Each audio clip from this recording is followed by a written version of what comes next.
আসসালামু আলাইকুম। লামিস ব্লগে আপনাদের সবাইকেই স্বাগতম করছি। ঢাকা থেকে আমি জান্নাতুল আমিয়া। আশা করছি যে যেখান থেকে বসে আমার ভিডিওটি দেখছেন সকলেই ভালো আছেন এবং সুস্থ আছেন। আলহামদুলিল্লাহ আমিও আমার পরিবার নিয়ে বেশ ভালো আছি। একটা মানুষের জন্য সবথেকে শক্তিশালী জিনিসটি হচ্ছে তার পরিবার। তার পরিবার যদি তার পাশে থাকে তাহলে গোটা পৃথিবীটাও যদি তার বিপক্ষে চলে যায় তখন কিন্তু সে কোনো ব্যাপারেই কোনো কিছুতেই ভয় পায় না, কারণ সে জানে যে যাই হয়ে যাক আমার পাশে আমার পরিবার আছে। একটি মানুষের জন্য একটি পরিবার অনেক বেশি গুরুত্বপূর্ণ। আমরা অনেকেই হয়তো বা মনে করি যে আমরা একা থাকবো, একা থাকলেই ভালো লাগবে, এত পরিবারের আমাদের দরকার নেই, কিন্তু এটা আসলে ভুল কথা। একটা পরিবার যদি আপনাদের না থাকে তাহলে তখন আপনারা বুঝতে পারবেন যে পরিবারটা আসলে থাকা কতটা জরুরি। আর মাথার ওপরে গার্জিয়ান থাকা মানে একদম অন্যরকম একটা শান্তি বলা যায়। আর সেই কারণে নিজের একটি পরিবার থাকা এটি অনেক বেশি গুরুত্বপূর্ণ। তো যাই হোক, এই তো আজকে আরহামের ফুপি আমাদের বাসায় এসেছে, ওর পরীক্ষা ছিল, তো সেই কারণে কিন্তু শ্বশুরবাড়ি থেকে অনেক রকমের ভালোবাসা এসেছে। তো আমার শাশুড়ি মা এবং আমার যা দুজন মিলে যা পেরেছে সব বেঁধে দিয়েছে। আসলে বাড়ির জিনিস তো সেই জন্য কিন্তু আমাদের রেখে তারা খেতে পারে না, তো অনেক কিছুই দিয়েছে।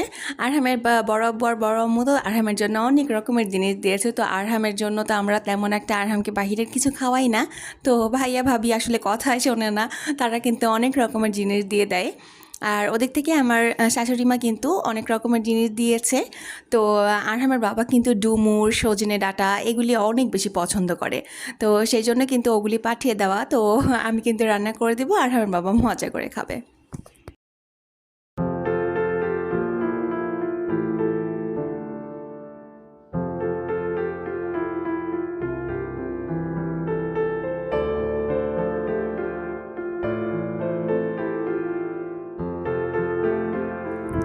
ভিডিওটি শুরু করেছিলাম 15 তারিখে রাত থেকে, তো রাতে ভিডিও করতে করতে এখন কিন্তু 16 তারিখ পড়ে গিয়েছে। আমি সকালবেলাতে আবার ভিডিও শুরু করেছি।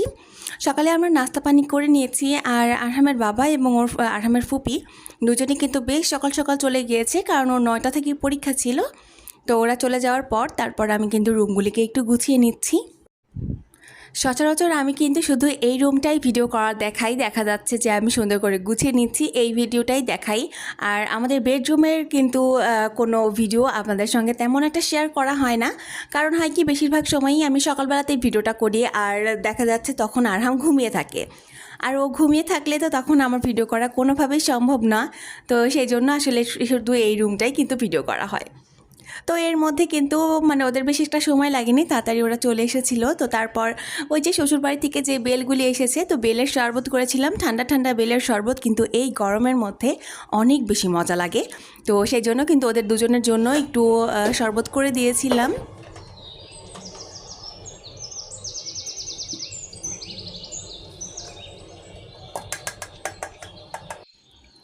যেহেতু দিনটি ছিল শুক্রবার, তো শুক্রবারে আমরা মেয়েরা কিন্তু সচরাচর অনেক তাড়াতাড়ি কাজ করার চেষ্টা করি, বিশেষ করে রান্নাবান্নাটা অনেক তাড়াতাড়ি দ্রুত শেষ করার চেষ্টা করি।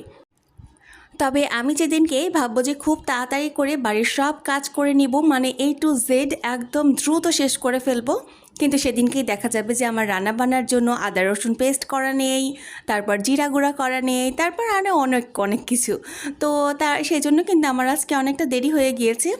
আমি আজকে বেশ কিছু আদা রসুন একটু পেস্ট করে নিয়েছি, কয়েকদিন চলে যাবে। আর আমি কিছু জিরা গুঁড়া করে নিয়েছি। আর এইখানে কিছু বাসায় আসলে ব্রেড ছিল, তো ব্রেডগুলো একদম খাওয়া হচ্ছিল না, নষ্ট হয়ে যেত, তো সেই কারণে একটু ব্রেড ক্রাম্ব করে রাখলাম, দেখা যাচ্ছে পরে কোনো একটা কিছুতে করে খাওয়া যাবে আর কি। তো এটা আমি নর্মাল ফ্রিজেই সংরক্ষণ করব। আর এদিকে আমি এত তাড়াতাড়ি করে কাজ করছিলাম যে আমি যখন আদা রসুনগুলি পেস্ট করেছিলাম তখন না আমি রান্নার যে তেল সয়াবিন তেলটা কিন্তু দিতে ভুলে গিয়েছিলাম। তো এটা তেলটা যদি দেওয়া থাকে তাহলে কিন্তু ওই যে রসুনের থেকে একটা ব্যাড স্মেল আসে, সেটাও কিন্তু হয় না। আবার দেখা যাচ্ছে যে রসুনটা কিন্তু একটু সবুজ সবুজ কালারের হয়ে যায় যদি বেটে রেখে দেওয়া যায়। তো আর যদি এর মধ্যে একটু তেল মিশিয়ে রাখা যায় তাহলে কিন্তু আর সেরকম কোনো কালার হয় না, একদম এরকম সাদাই থাকবে। তো তারপর কি করব, অল্প করে দিয়ে দিয়ে এই যে এরকম করে একটু মিক্স করে রেখে দেব, তো তাতেই কিন্তু মাশাআল্লাহ ভালো থাকবে, কিচ্ছু হবে না। আমার বাড়িতে যেহেতু ছোটো একটা বাচ্চা আছে, তো সেই কারণে আমি কিন্তু প্রতিদিন এই কাজগুলি করে উঠতে পারি না। তো সেই কারণে আমি কিন্তু এই যে বাটাবাটির যে কাজ, তারপর জিরা গুঁড়া, তাই এই সমস্ত কাজ যদি একটু বেশি করে করে রাখা যায় তাহলে কিন্তু রান্নার সময় অনেক বেশি হেল্পফুল হয়। আর এইটা শুধু মানে বলবো না যে যাদের বাচ্চা আছে তারাই শুধু করুন, তো এটা আসলে তা না। এরা মানে নর্মালি কোনো মেয়ে মানুষই যদি এইরকম করে মানে বাটা ঘষা করে রাখে তাহলে কিন্তু রান্না করতে অনেকটা সময় সেভ হয়ে যায়, আর আমরা কিন্তু বেশ রিল্যাক্সে রান্নাবান্না করে উঠতে পারি। তো সেই কারণে আমি চেষ্টা করি যে একটু মানে আদা রসুন পেস্ট করে রাখা বা জিরা গুঁড়া, মশলা গুঁড়া, এগুলো যদি সব কিছু থাকে তাহলে কিন্তু রান্না করতে মোটেও দেরি হয় না। আর সেই কারণে আমি সবসময় চেষ্টা করি এগুলিকে আগে থেকেই রেডি করে রাখার জন্য, এতে করে আমার রান্নার সময় কোনো সমস্যা হয় না।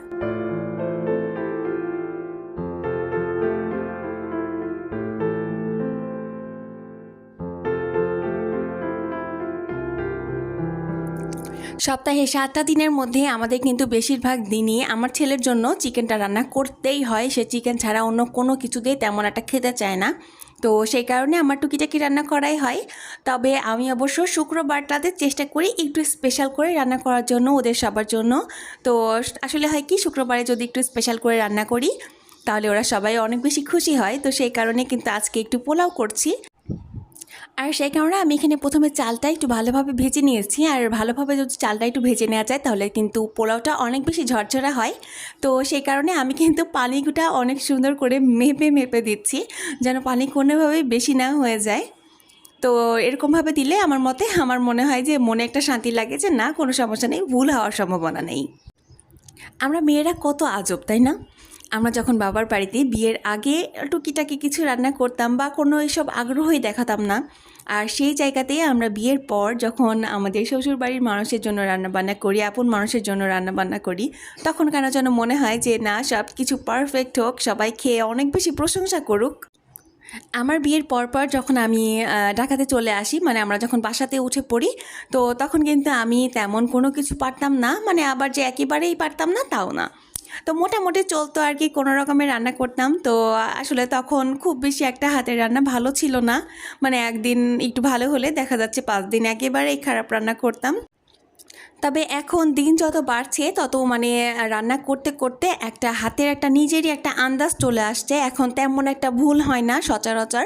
তো চেষ্টা করি যে সব কিছু নিজের মতো করে আমি একটু রান্না বান্না করতে, আর সবাই খেয়ে একটু প্রশংসা করুক। গত ভিডিওতে দেখেছিলাম যে আমার এক বড় ভাসুর এসেছিলেন, আর যা এসেছিল, তো তাদেরকে আপ্যায়ন করার জন্য আমি বেশ কিছু চিকেন কাবাব রান্না করেছিলাম, মানে বানিয়ে রেখেছিলাম। তো ডিপে মাত্র আর দুটাই ছিল, মানে পরে আমরা আরও কয়েকটা ভেজে খেয়েছিলাম। তো আর মাত্র দুটোই রয়েছে, আমার আর মাথায় ছিল না আসলে। তো দেখলাম যে দুটো আছে, সমস্যা নেই, দুটাই করে দিয়ে একটা আরহাম খাবে আর একটা আরহামের ফুপি খাবে। তো ওদের দুজনের হলেই হলো, তো সেই কারণে ওটাও ভেজে নিচ্ছি একটু। একটা মেয়ের কাছে তার বাবার বাড়ি অনেক বেশি শান্তির একটা জায়গা। তবে একটা মেয়ের যখন বিয়ে হয়ে যায় আর বিয়ের পর আসলে কিন্তু তার প্রকৃত সুখ শান্তি থাকেই হচ্ছে তার স্বামীকে ঘিরে, আর শ্বশুর বাড়ি তখন কিন্তু এক কথায় তার নিজের বাড়ি। কথাটি শুনলে হয়তো বা অনেকেই অনেক কথা বলবে, তবে এটি শুনতে যতটাই খারাপ লাগুক না কেন, আসলে এইটা একটা মেয়ে যত তাড়াতাড়ি অ্যাকসেপ্ট করতে পারবে সেই মেয়েটি তত বেশি সুখী হবে। তখন শ্বশুরবাড়িকে শ্বশুরবাড়ি মনে না করে আসলে নিজের বাড়ি মনে করতে হবে, আর তাহলেই কিন্তু অনেক রকমের সুখ শান্তি থাকবে নিজেদের মধ্যে। আর নিজেদের মধ্যে সম্পর্ক ভালো থাকা মানে সব কিছুতেই কিন্তু ভালো থাকা। আর সব থেকে বড় কথা আমার কাছে মনে হয় কি, যে নিজে ভালো হলে সব কিছুই কিন্তু ভালো হয়।